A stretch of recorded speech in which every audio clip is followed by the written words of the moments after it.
Sister Wives Kody Brown threw bar mitzvah for Logan. Sister Wives star Kody Brown always maintained he had a deep respect for other cultures. He wanted his children to learn about other ways of life, so that often meant incorporating various elements of other cultures into his family's own celebrations. Some fans thought it was admirable, others thought he was completely misappropriating other cultures. This topic resurfaced after one viewer watched an only episode where Kody talked about Logan Brown's bar mitzvah. See what other Sister Wives fans had to say about the situation. Kody Brown proudly threw his son a bar mitzvah, even though they aren't Jewish. As season 19 continues, Sister Wives fans have been rewatching older episodes and posting their findings on Reddit. One viewer stumbled across an old scene where Kody admitted he threw Logan a bar mitzvah for his 13th birthday. But that's not all. In the closed captioning on the photos, Kody also says he knighted his 13-year-old son for the occasion.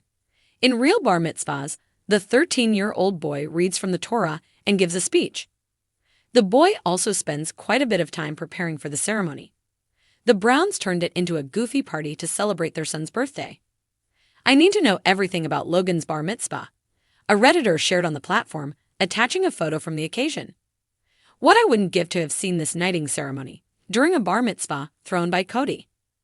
Sister Wives fans balk at the TLC star's tactless decision. Since the bar mitzvah ceremony is a deeply significant coming-of-age ceremony in the Jewish faith, many viewers felt the Browns made a mockery of it. They especially weren't impressed with Kody adding a random knighting ceremony into the mix. Comments on the Reddit post included, "Kody treats religion like a Chinese restaurant menu. Something from the chicken portion, one from the pork section, one from the beef portion. Do we think he was ever really devoted to any faith? I really believe he only became a polygamist to get as many women as possible." And for those who are confused, this is what cultural appropriation looks like, lol.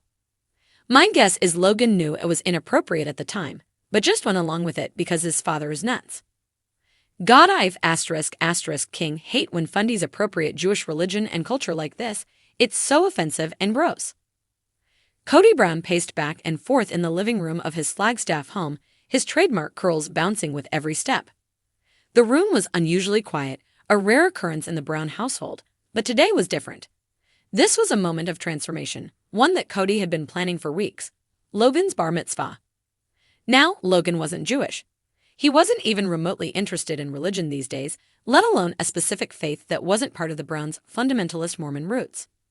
But Kody, in his infinite wisdom, had decided that this was the perfect way to reconnect with his eldest son, who had drifted away from the family in recent years. "Logan is a man now," Kody declared to anyone who would listen. "We need a celebration that honors that. A bar mitzvah is the pinnacle of manhood ceremonies. It's perfect." Cristin, now happily living her best life with David Woolley, had caught wind of the plan during one of her visits to drop off Truly. "A bar mitzvah? For Logan? He's not Jewish, Kody," she pointed out, her voice dripping with incredulity. Kody waved her off. "It's not about religion. It's about symbolism, Cristin, and family unity. Logan needs to know he's still one of us." Cristin snorted but didn't argue further. She knew there was no stopping Kody when he latched onto one of his brilliant ideas. Instead, she made a mental note to call Janelle later to see how she was handling this latest scheme. The invitations. Janelle was, predictably, less than thrilled. She had always been Logan's strongest advocate, supporting his independence and his desire to step away from the chaos of the plural family dynamic. When Kody first pitched the bar mitzvah idea, she'd laughed, thinking it was a joke. But Kody wasn't joking. Invitations were printed and mailed within days, each one adorned with a cartoon caricature of Logan wearing a kippah. "What even is this, Kody?" Janelle asked, holding up the invitation. "You can't just throw a bar mitzvah without understanding what it means. This is cultural appropriation at best." "It's not cultural appropriation if it's done with love," Kody argued.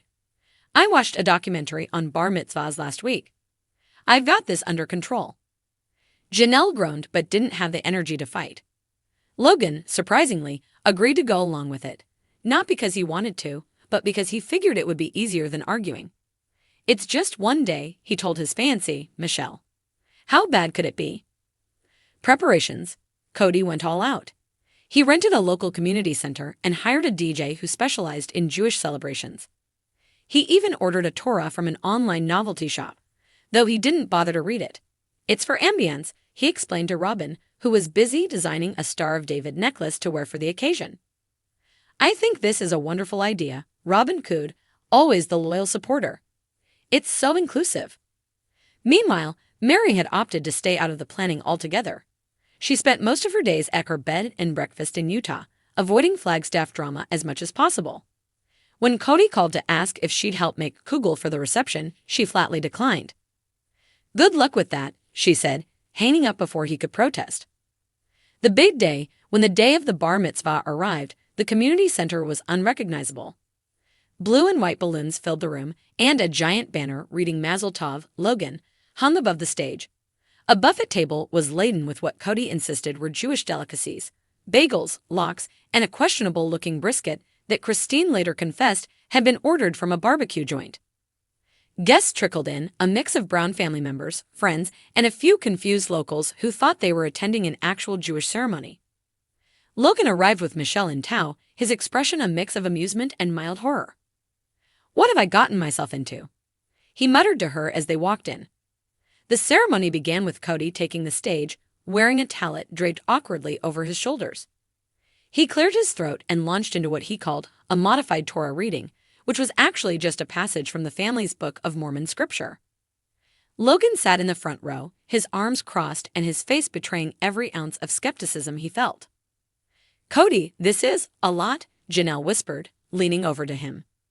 "It's meaningful," Kody whispered back. "Just wait for the speech." Logan's speech. After Kody's enthusiastic but highly inaccurate rendition of a bar mitzvah service, it was time for Logan's speech. He took the microphone, looking out at the crowd, and let out a deep sigh. "Well," he began, "this is definitely not how I thought I'd spend my weekend." The audience chuckled, though Kody shot him a disapproving look. "But seriously, I appreciate the effort my dad put into this," Logan continued, choosing his words carefully. "It's unconventional, but I know it comes from a place of love. And that's what family is about, right? Embracing each other's quirks and finding ways to celebrate, even when it's a little outside the box." Applause erupted, and Logan stepped down, relieved to have survived the ordeal. The aftermath. The DJ kicked off the reception with Hava Najula, though few people knew how to dance to it. Kody tried to lead a makeshift chorus, hoisting Logan onto a chair, but it quickly devolved into chaos when the chair wobbled and nearly tipped over. Cristin, who had stayed for the sake of Truly, filmed the whole thing and later posted it on social media with the caption, "When your ex decides he's Jewish for a day." Logan spent most of the evening mingling with guests and dodging Kody's attempts to corner him for a father-son bonding session. Janelle made sure to pack him a plate of food to take home, while Robin spent the night showing off her new Star of David necklace to anyone who would listen. By the end of the night, Logan was exhausted but surprisingly touched. It wasn't the bar mitzvah he never wanted, but it was a bizarrely sweet gesture from a father who, despite his flaws, genuinely cared. As the guests filed out and the cleanup began, Kody beamed with pride. "See," he said to Janelle, "I told you it would bring us closer together." Janelle rolled her eyes but didn't argue. For Logan, it was a night he'd never forget, though not for the reasons Kody hoped.